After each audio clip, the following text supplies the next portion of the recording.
Before we begin, as students at the University of Alberta, we would like to respectfully acknowledge that our host institution is situated on Treaty 6 territory, traditional lands of First Nations and Métis people, and that each member of this presentation is likewise privileged to work and play on the traditional unceded territories of the Stahlo Nation, the Tsleil-Waututh Okanagan, and the Lheidli T'enneh, respectfully.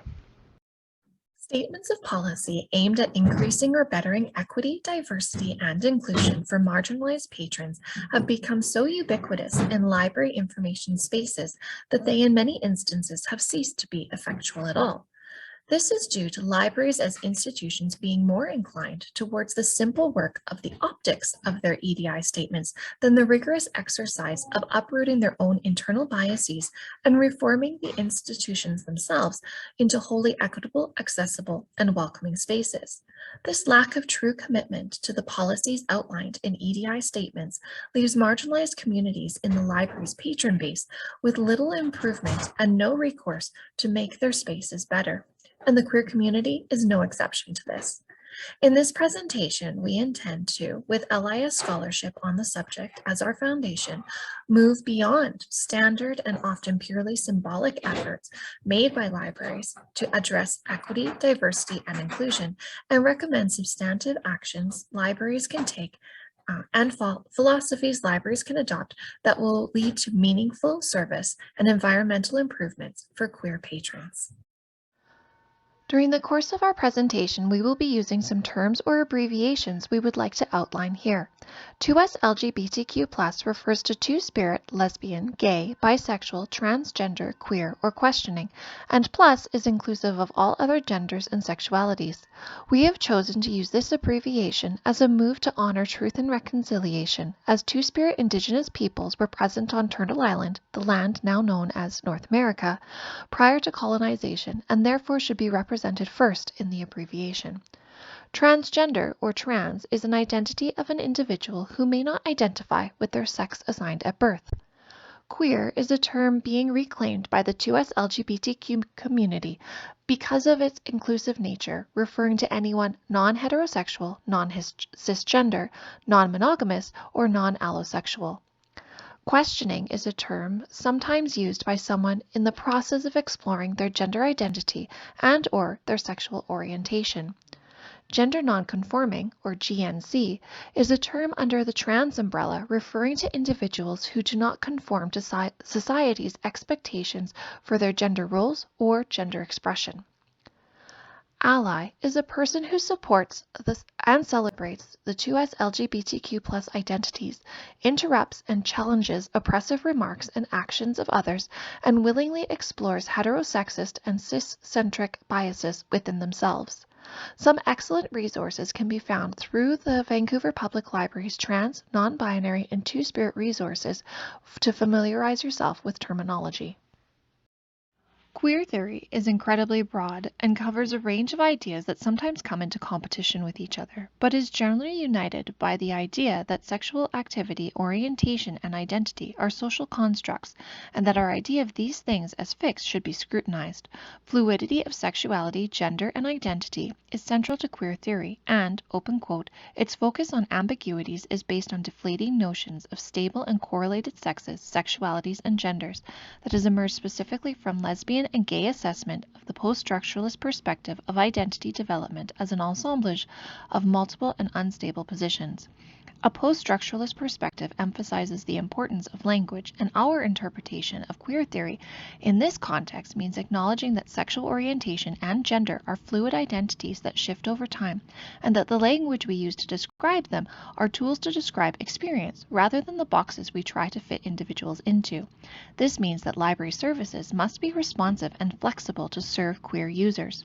Presenting through the context of queer theory and this conceptualization of identity and language has inspired us to use the word queer for the sake of this presentation to capture the nuanced histories of the peoples we seek to reach. However, we respectfully acknowledge the loaded history of this word since it has been used to discriminate. Individuals should be addressed in the language of their choosing, and official documents should respectfully consider the communities they serve when choosing terminology. Strong policy development is one of the single most powerful actions libraries can make to advance inclusion. Schrader, 2011, states the matter simply: policy is protection. In order for library workers to put queer inclusion into action, they must be backed by institutional support in the form of strong policies. Policies can never be neutral. They must address gaps in service.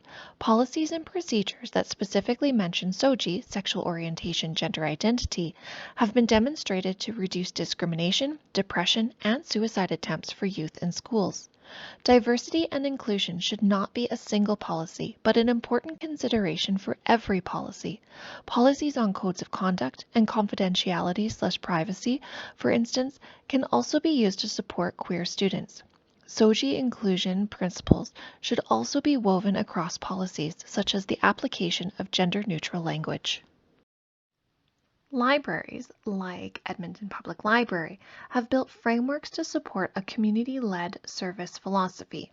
Institutional support for community development enables information workers to build relationships so they can go on to identify services to meet community-specific needs. These relationships can also lead to the identification of gaps in services and policy, which is especially helpful when serving the queer community since their situations and needs are infinitely diverse. Libraries should explicitly voice support for queer people in the form of statements, a guarantee, or a library service charter to ensure accountability. Many libraries support the queer community with equity, diversity, and inclusion statements that state that their organization affirms the dignity of people regardless of gender identity, gender expression, and sexual orientation. Vancouver Public Library's EDI statement incorporates elements of community-led practice, specifying that they seek to understand how community groups understand themselves and that communities will be listened to as a direct source.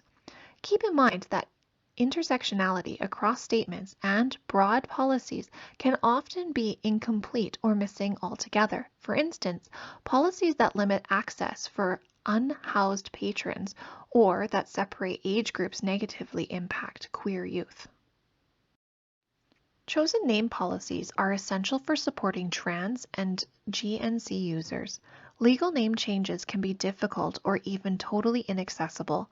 Libraries and other institutions are notorious for making it difficult to change names on accounts without ID.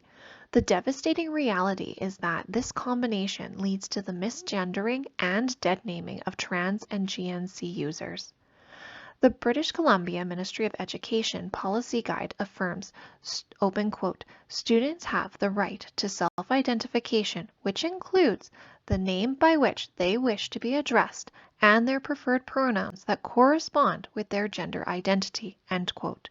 Accurate customer records are important to the infrastructure networks that support libraries such as municipalities or educational institutions. It is absolutely necessary that policies enable users to interact with the library using a non-legal name and for library management systems software to be adapted in support of policy. Frontline staff must support chosen name policies. Staff should ask for chosen names when registering new users and confirm names on accounts during regular account updating maintenance. Additionally, policy updates to include chosen names should be widely advertised. Guidelines from Finland advise that collection policy must prioritize diversity as an, open quote, feature of the entire collection, end quote. Material related to queer people belongs everywhere in the library, which should be accounted for in both acquisitions and classification. This value must be clearly communicated in collection policies. In an academic context, there may be demand for specific collection policies and statements on queer materials. Several universities have policies for queer material and queer collections that generally address formats, subjects covered, types of materials, languages, and parameters for the scope, such as geographical locations. These statements sometimes clarify artifacts may be controversial or sexually explicit in order to support curricula and research that document shifts in the social construction of gender identity. The University of California, Santa Barbara Library, 2015 notes, open quote, the collection emphasizes the intersection of sexuality and gender with race, class, ethnicity, and nation, end quote. This reflects the importance of increased difficulties those with intersectional identities face. Queer representation in collections is under constant threat of censorship. Challenges from outside are omnipresent, while fear of controversy and self-censorship also threaten diversity of collections. The best defense against censorship is an up-to-date, clearly outlined policy on selection criteria. The AASL Defending Intellectual Freedom Guide recommends using queer awards, selected lists, and review sources for selections, as well as reviews from standard trade publications to use as support in cases of challenge. These resources, open quote, should be specifically named in your collection development policy as well, end quote. Reviewing the policy with an advisory committee at least once per year. Regular diversity audits to ensure materials are being collected and retained equitably. Using feedback from the community regarding titles that involve queer characters and stories. In addition to these tips, challenge procedures should also have a clearly defined process with a series of steps and a formal appeal process. Building a strong collection with authentic voices and positive queer representation truly helps build a safe space for queer individuals.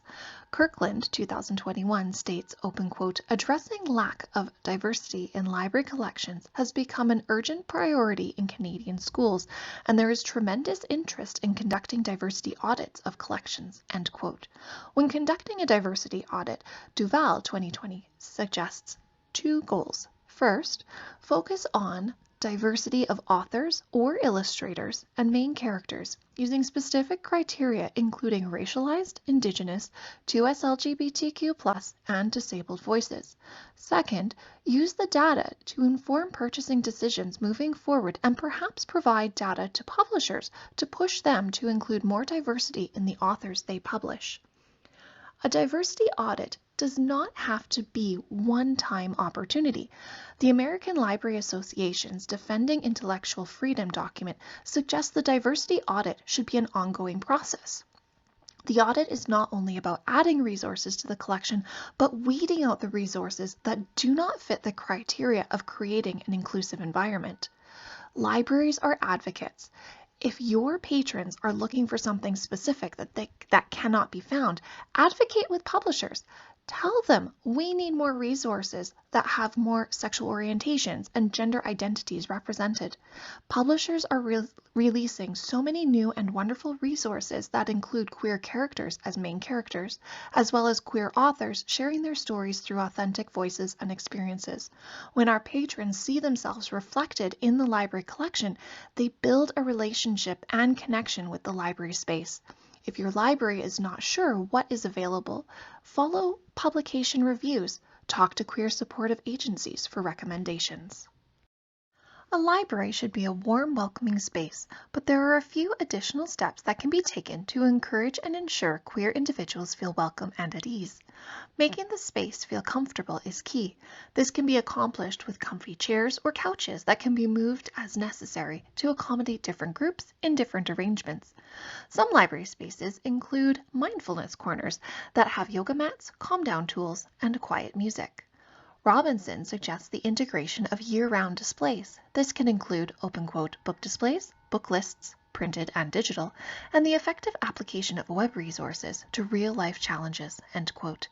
Adding rainbow carpeting to the entryway of the library or painting a rainbow crosswalk outside the space will tell queer patrons they are accepted and welcomed upon arrival.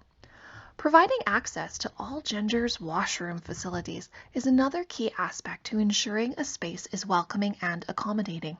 Ivan Coyote states, We all need a safe place to pee. And when an individual questioning their identity is posed with only 2 washroom options, this can push them away from accessing the library space. Policy can support gender-neutral bathrooms. For instance, a student campaign at Simon Fraser University demanded future policies would require gender-inclusive bathrooms in every building. And Queen's University has a public policy statement requiring at least 1 gender-neutral washroom or change room with shower on every floor of new or renovated buildings, and that all single-user stalls will be repurposed into gender-neutral spaces with clear signage. A library should make sure there is visible queer positive signage around and throughout the space. In 2017, Vancouver Public Library addressed bathroom signage as a place of concern. Signage did not reflect a trans-inclusive space and was integrated into their strategic plan from 2017 to 2020. The Canadian Centre for Sexuality and Gender Diversity has positive space stickers and posters available, as well as the BC Teachers Federation, so there are many accessible options for librarians in both public libraries and public schools.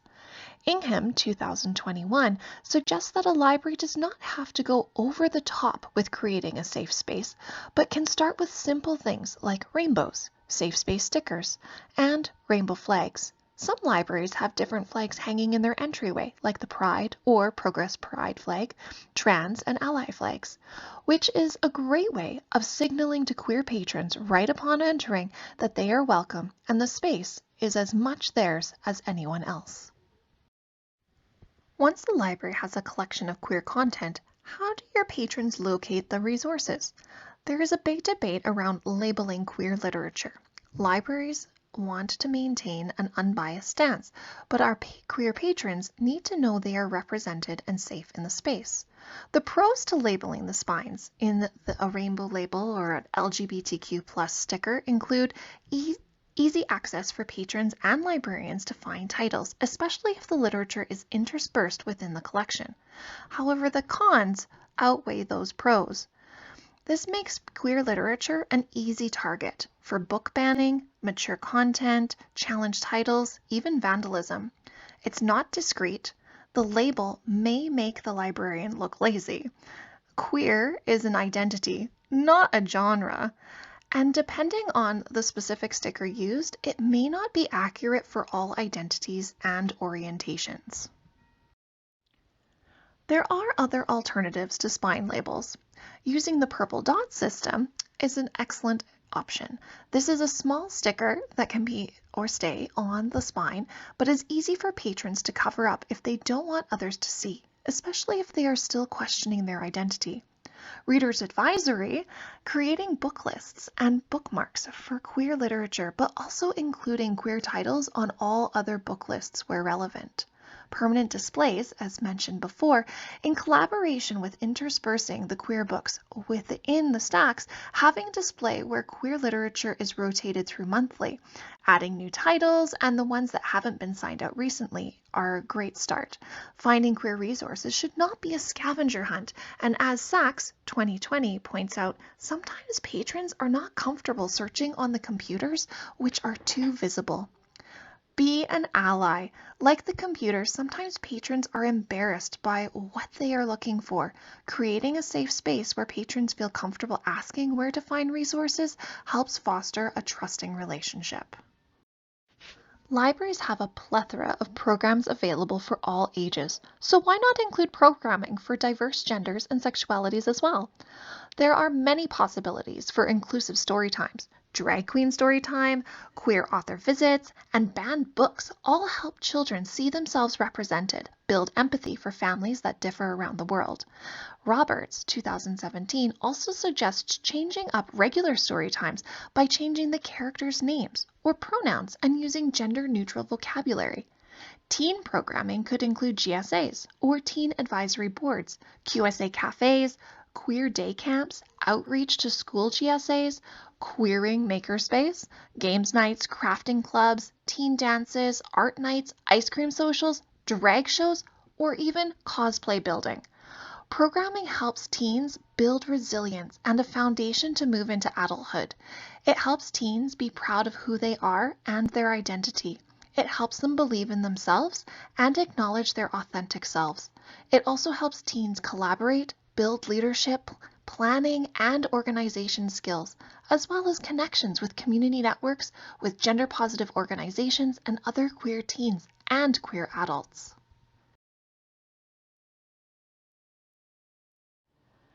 An important aspect of developing a library as a safe space for queer patrons is not just creating a welcoming and accessible physical space, but also ensuring the digital and online resources are accurate, easy to find, and generally welcoming as well. This is especially important for younger queer people who are still exploring and discovering their identities, looking for specific sexual health information, and who are more likely to go to the internet to seek out this information. This is because the internet provides, with its anonymity, a degree of safety a lot of queer youth are unable to find elsewhere to explore their identities and the issues and questions they may be having therein.